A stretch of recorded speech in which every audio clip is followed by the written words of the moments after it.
Now to the crucial intersection of food, heritage, and progress with entrepreneur and author of Kintsugi Wellness, Candice Kumai, and content creator Joanne Lee Molinaro. She's the author of The Korean Vegan, both joining me to discuss finding comfort, connection, and career in Asian American food and the devastating effects of historic surge of anti-Asian hate. No pressure. I'm really excited to have this conversation with you guys. So I guess let's start with, one, thank you for being here. But also, so what is food to you? A lot of different things. I mean, obviously, fundamentally, food is survival, right? We can't live without food. I don't care how much you hate food. You have to have it to survive. I think that actually is very important when you're talking about family members who may have actually almost died from not having food. Like my parents, they almost died because they nearly starved to death. So it's easy for people like us living in this wonderful, beautiful place to forget that food is fundamentally the thing that allows you to live. And then, of course, it's what connects us to our families, our cultures, and it also brings me, at least, immense joy preparing it and eating it. What about you, Candice? What is food for you?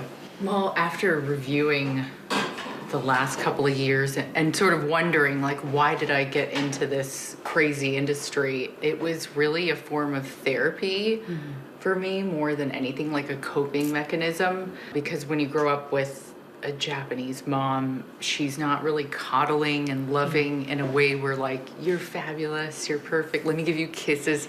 None of that. It was a meal that she cooked and put on the table was her showing so much love. And it was funny because when we were discussing the steps of how I chose food as my profession, people say, well, who is your biggest inspiration?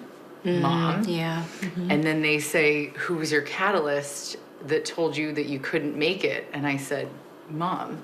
So it was a double-edged sword of I'll show you. And, but there's this therapy. I'm not quite whole as a half kid. And maybe I can use food to search a little bit more about who we all are and where we come from too.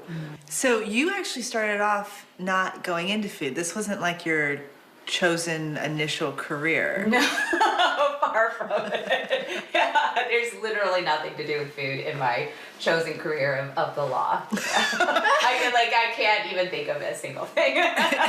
So, you go to law school. Yes. That's one of the Korean mom dreams. Then you go to your mom and you say, hey, I'm going to do this other thing. How did that go down? That went down very not well. About what you would imagine. My mother and I have had a phenomenal relationship since I became an attorney. Prior to that, we were fighting all the time. We were very fighty. When I told my mother that I planned to withdraw from partnership and pursue the Korean vegan full time, this conversation happened not too long ago. Her first word was no. And it was the first time I'd heard that tone, that word from my mother in decades. And it was also why would you do that? We did so much to not do that, to not take any more risks. Why would you do that? So I knew that going into this conversation, but it was still immensely hurtful to me. I was like, hey, Amma, I've been doing this for 17 years. Don't you think I've earned some trust from you? And it wasn't until she joined me on my book tour and she saw, oh my gosh, all these random strangers are here for my daughter. Wow, maybe she could make this work. Maybe it'll work. And I think that was helpful to them. With your mother, you say she is where you get kind of inspiration, but also why was it that you think she didn't want you to go into food? I think it's because just like Joanne, becoming a lawyer was probably amazing. Mom probably loved it, right? Not gonna lie. And for 18 years, that is incredible because it was what my mom hoped for was, you're so good in front of the camera, you can do, board meetings, C-level executive in New York. And I said, after college, I'm going to go to culinary school. And she said, you can cook for your friends, you can cook for fun, you cannot cook for a living. And I was 22, paid my way through culinary school. That was about 18 years ago. And I look back and I want to say, do you think that I've made it now? And I think she, very quietly nodded like, yes. The other thing I think people don't notice about Asian Americans and Asian women is that you can't take away the hard work that we've put in. Just because you think we're a model minority doesn't mean it wasn't difficult for us. Mm-hmm. And that is something that I hope people can see after, all this time. If I was working in restaurants starting at 15 and I'm 4 days away from 40, I'm like, dude, are you ever going to give us this opportunity to say, you've arrived, congratulations? Because it seems very much so that it's still very much a white man's world, and they get all the credit for being the greatest chefs when there is a line out the door of female Asian, AANHPI chefs or representatives of our communities like Joanne and I are, that it's like we just get overlooked. And I think it's time for change. Do you think some of that, though, is because, these are older men and they look at you and you never age? Is that the cost of our eternal beauty? Joanne, it is.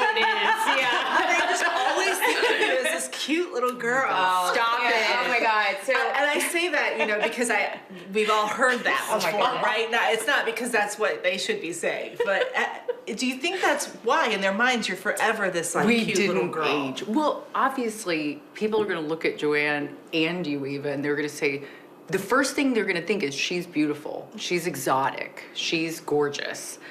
And it's not really who you are. That's just I often say in a lot of these interviews, we are proud of where we come from, but it didn't happen so easily and it comes at a cost. And I grew up in a white and Hispanic neighborhood as a kid, and I got made fun of to the point where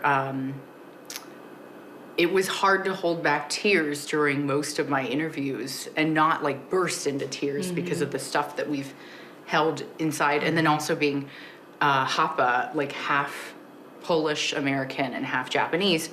You would have believed the first day of school, I used to cringe because they would read the roll call sheet and say, Candice, my name is Candice Kumai, Gwizdowski is my surname. And no teacher would ever look at me and just move on to the next kid. There would always be this funny face.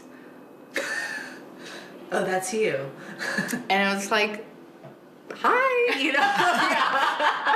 And as a child, you don't really, did you know why they were pausing to look at you? Because eventually it started to hurt, because as early as first grade is when the teasing starts. So it's like, it's all part of the same thing. Yeah.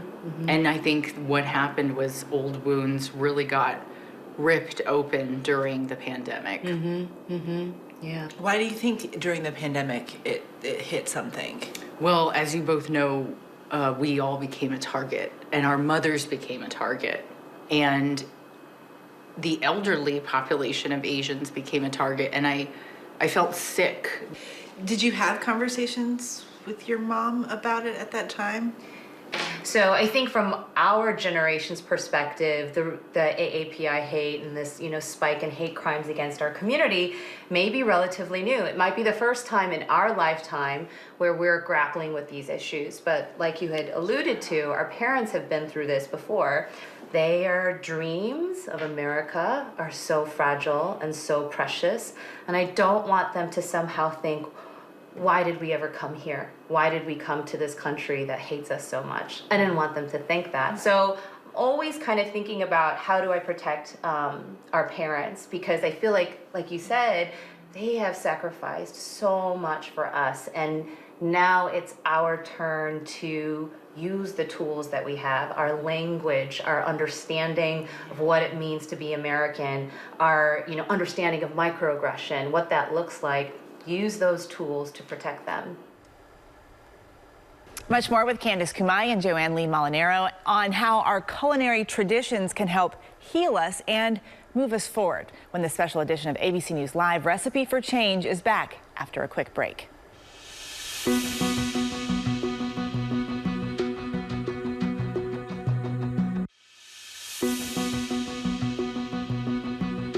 Welcome back to the special edition of ABC News Live, Recipe for Change, and our deep dive on the rich and complex culinary traditions that are a hallmark of Asian American heritage. Our roundtable discussion with Candice Kumai and Joanne Lee Molinaro continues now with a close-up on comfort and the healing powers of food.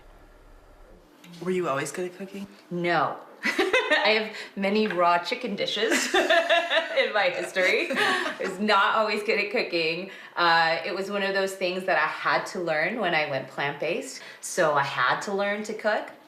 But right before I went plant-based, I started dating my now husband. And this is an old story, but a repeated one. I wanted to impress him by learning how to cook. I had a lot of fundamentals from watching the Food Network. Yeah, watching Rachel Ray on the Food Network. She taught me pretty much everything that I know about cooking fundamentals. And then I supplemented that with mangchi when I went plant-based. YouTube? Yeah, I spent like hours watching YouTube videos. Mangchi was like 90% of it. But I needed to learn how to make Korean food, and I needed to learn very quickly because it was like night and day. I'm not vegan, now I'm vegan. And then I started calling my mom a lot. I started calling my aunts and my wismo a lot to ask them for, what are your tips?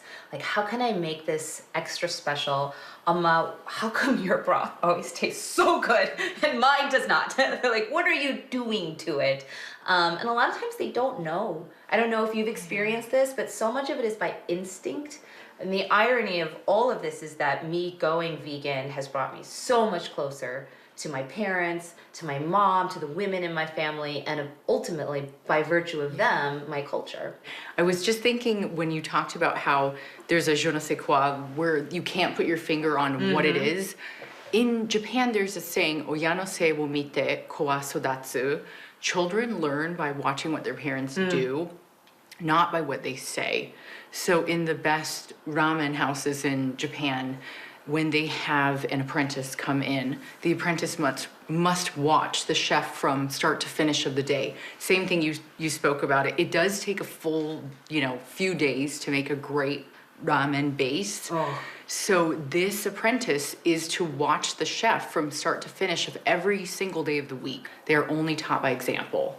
Just watching it. Absolutely. So many of my memories with my hominy are on the floor, cooking in her kitchen. They have the radiant heat, everywhere. Yes. So you're like sitting on the floor, whatever it is that you're making, and you're doing it as a group. You talked about that community. So much of creating the food is about community, not even just eating it. It's the actual art of putting it together.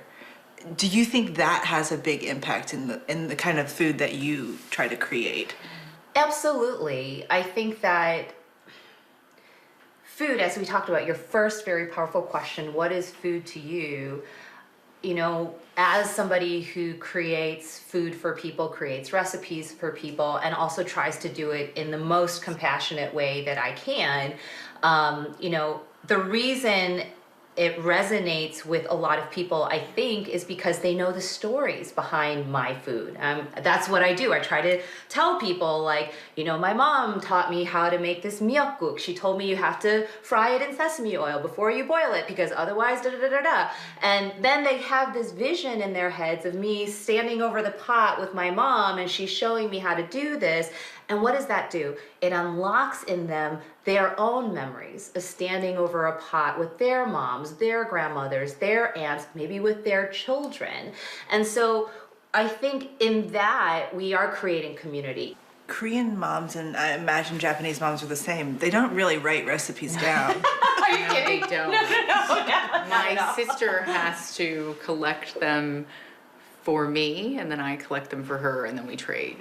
Because she collected my grandma's miso soup. I collected my mom's gyoza. Wonderful. And then we can trade that way.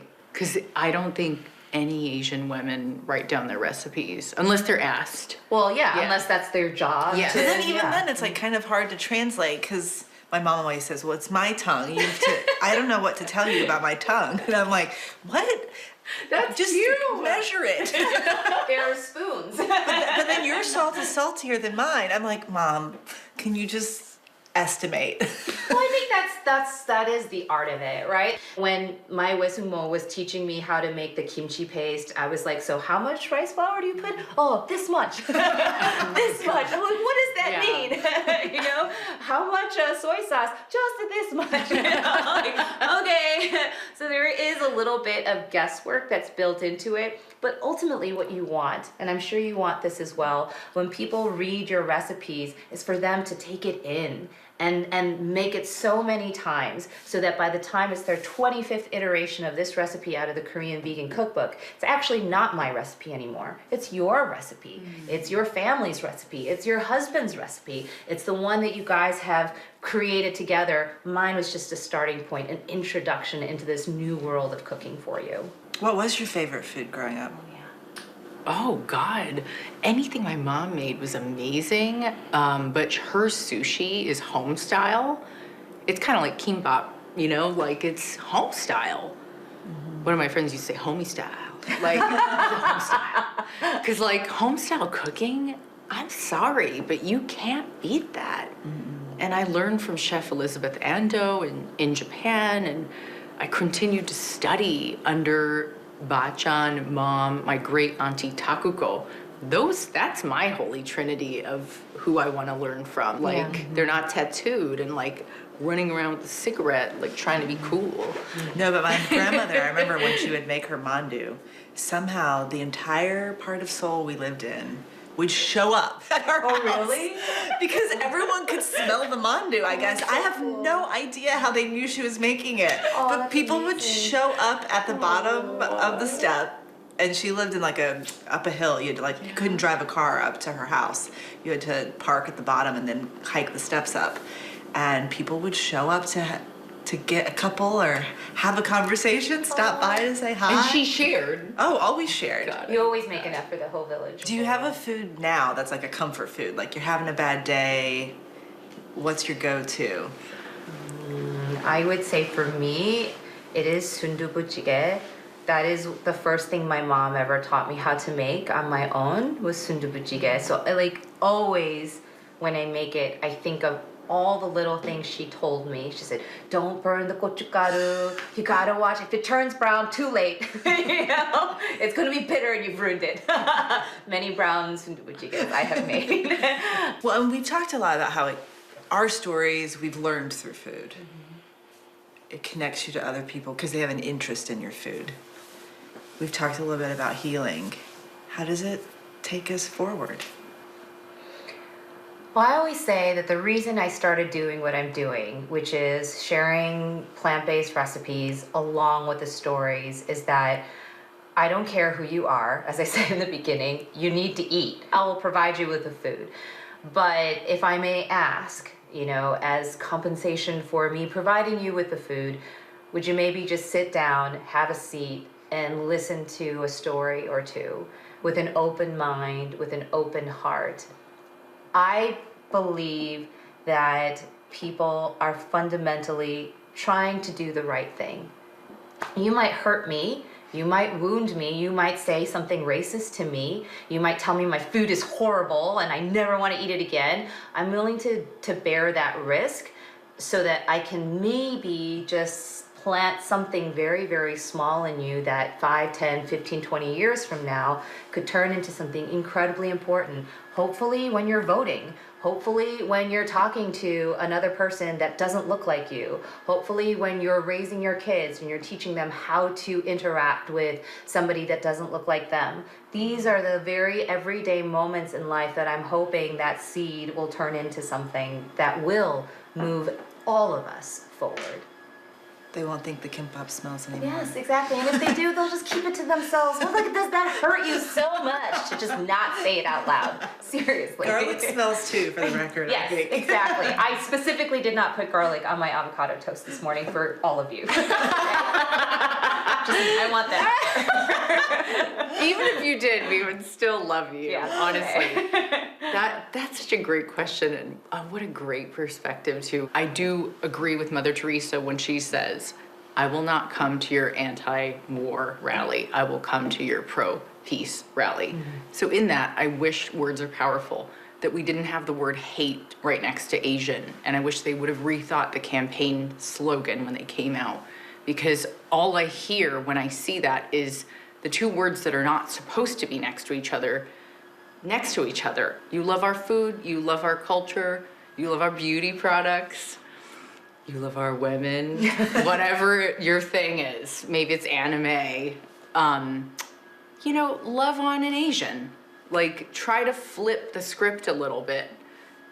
It's not just one slogan or one thing that's gonna stick. It's what you choose to believe that will make the change. The food very much is that, gateway. It's the conversation starter. Well, think of the best dinner party you ever went to. You're gonna think of two things. You're gonna think of, wow, that food is so good. I gotta try and figure out how to make that at home. And you're gonna think of, so-and-so, Sally, sitting next to me, had the most hilarious story, or I heard the most outrageous thing at this dinner party.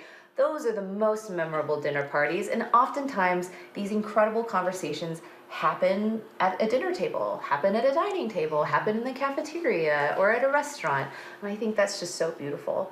Just don't take it for granted. Hi everyone, George Stephanopoulos here. Thanks for checking out the ABC News YouTube channel. If you'd like to get more videos, show highlights, and watch live event coverage, click on the right over here to subscribe to our channel, and don't forget to download the ABC News app for breaking news alerts. Thanks for watching.